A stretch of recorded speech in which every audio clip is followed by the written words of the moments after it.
Learning some new details this afternoon in the case of a former cheer coach right here in the metro, arrested twice in the span of 1 month, accused of engaging in a sex act with a teenage girl. Atlanta News First reporter Rebecca Schramm is live in Barrow County. It's about an hour northeast of Atlanta. So Rebecca, you've been digging into this case. What have you learned? Well, Lana and Rick, the most recent arrest involved this cheer gym here near Winder. It's called Star Athletics. Arrested a former cheer coach who parents once trusted to be around their children.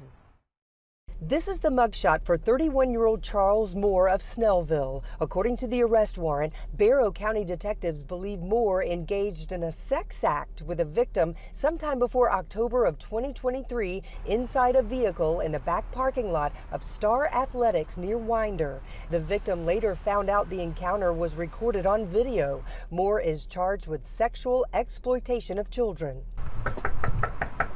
When I knocked at Star Athletics, a manager was not on the property, so I left my contact info.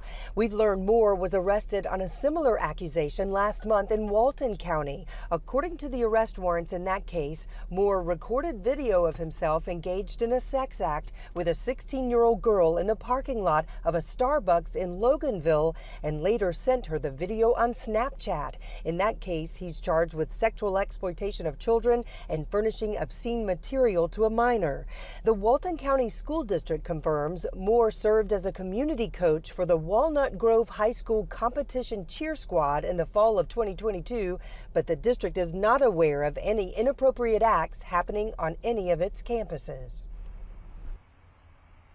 I have learned both cases involve the same victim. Still, police are asking parents if you believe your child might have been a victim.